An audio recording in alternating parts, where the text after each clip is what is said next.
This last poem that I'm going to read doesn't have a name. It's in celebration of a beloved student whose presence in my classroom and therefore in my life for 2 years has been as great a joy as her departure from it is a darkness.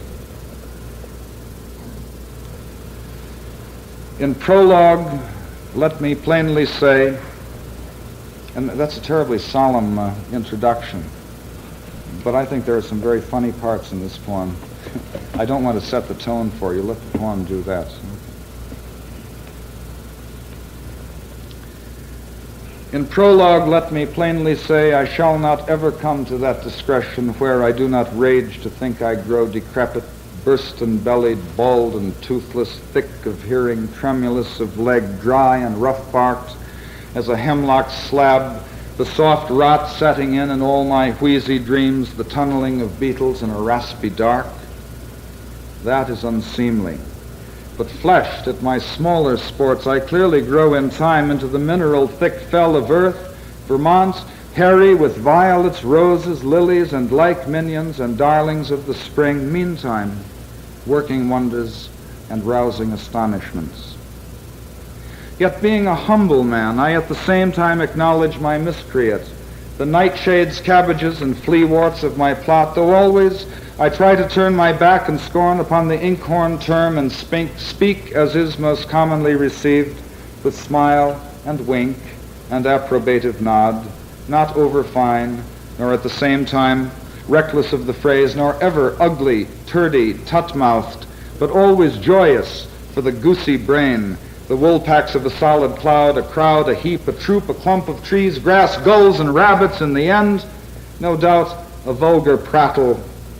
But the planet swells and bulges and protrudes beyond my eyes' aversions, and tottery, fuddled, always I give up.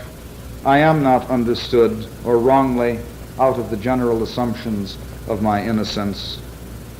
Now this much said, I wish to say, my none-such nosegay native sweet in some way plainer, this is my letter to you, and out of most severe purpose. The bee, the honey-stalk, the whole keep of your house endanger me, the perspectives of the clapboard, the steep falls of the lawn, the razory apices of ridges, and the abdominous curves of the meadow into the far trees.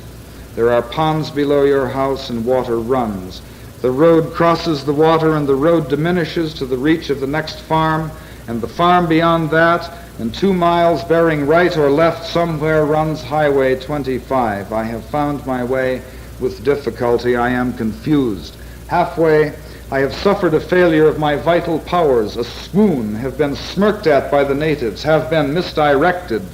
Fitting, for I dream always of the painless redemption, the return from fiasco and tumultuous journey to the transcendentally serene lawns of a transcendentally White House, with columns and oak trees and iron deer, and the affectionate greeting of one who has these many years waited in full patience, without complaint, for me to come in bleeding, dusty and deliquescent from the fields, the blade in my thigh, or blinded, the victim of fire, or ravenous birds, the lovely blood on my cheek like tears, one-limbed, a bullet in my heart, my head, my hands cut off, and the dark pulses of my blood diminishing, yet never a reproach for my criminal self-negligence, my careless japeries and clumsy flounderings. Instead, my brow is wiped, my wounds attended to, blood let, leeches applied, I heal, I grow strong, I can set forth again renewed, valiant, sturdy, full of high spirits, lively, gay, spruce in looks, a reveler, a merry prankster, dimpled in the cheek from smiling, perfect pilgrim, fit for the chemistry of the resurrection. Yet I am of wild and changeful moods. I am perhaps worthy of being stoned sometimes. I lie hid and lurk and wait for the giggling girleries, and leap out and shout and scatter them like chickens from the boot to the safe and flying 4 winds. I am easy and fluent in the telling of lies, and let it be said that I roar and sing scurrilous songs in base places, and shall no doubt for this little vain merriment find a sorrowful reckoning in the end. Still, my noises please me, and what this wretched poet overmuch desires he easily believes. It is his conventional cowardice. It makes him immortally glad. But then, thinking of this, he always grows morose. That is in his favor. He repents. He lances his soul. He thinks then of the willows and his column porch and the wind, melliloquent about the chimneys and you from where he sits now at the far end of this small porch of a federal farmhouse in this very and summery Vermont. I look down the pitches of your lawn. Fireflies make small explosions in the grass, and I think that to walk down that slant of lawn to the black waters of the brook at the dark join of the cleft would be like dying, and that if I die I will never pardon time. I think my words will echo in my own mind forever, to what purpose I do not know. I see a firefly trapped inside the screen. I have no name for this. I know it clearly as I know the dead cry of starlings in the eaves, the smell of after rain, the warm air holding in the hollows of the road. For this there is no name. The holding mind is likewise without name. You are beheld and hold me. That is the final thought. It is the disorder, the reason for all this. The night in this place snatches me up in finger and thumb. I am doused like a glimmer. The clouds begin to reach up from the ridge, and I am sitting on a farmhouse porch, and there are trees, and it is late, and I am dreaming, and I dream I stare down into a fouled well, and I see the white leg bones of a deer, and the water's surface matte with loose hair, the green stink welling and bellying from the fertile sump up and flowing outwards in a fountaining current of vines and melons and leaves, and the knotgrass lawns blossoming, gilly-flowered, shoulder-high, cloud-high, the sun finally smothering in grass, the whole bright field of the sky dimming and greening until in the entire silence of this growth the grasses thicken, darken, become clouds, reach up from the ridges. And all night there is rain. I think of you.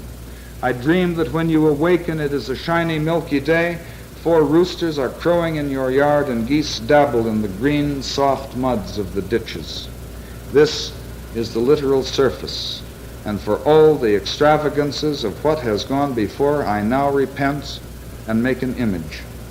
All of Vermont each night blazes with fireflies for you. The comet is a faint green phosphorescence to the north. The catalpas blossom, and each noon the sunlight hardens, and the sky is a clear ground, and I can look from my open doorways into dry and fiery yards. You see, I draw back always. I cannot be understood. Too much rests on this to say, O I would slepe all the swete documans nor ever spake. You occasion me. It was as if I had forgotten. To see the steep lawn suddenly erupt in tiny lights, it was as if my fingers burned green again and blazed with crushed fireflies, and as usual no deer appeared. The strict edges of the meadows held nothing. When I drive home, my car lights sweep the road before me. I override the long shadows of pebbles and grasses, and the sky grows long clouds. I drive into the soft explosions of lightning far to the west, at the end of the confusing road where I will sleep and wake and sleep. My hands in the dashboard lights are glowing softly green.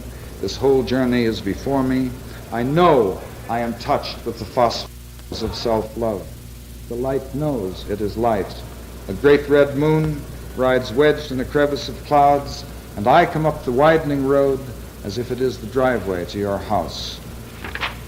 Thank you.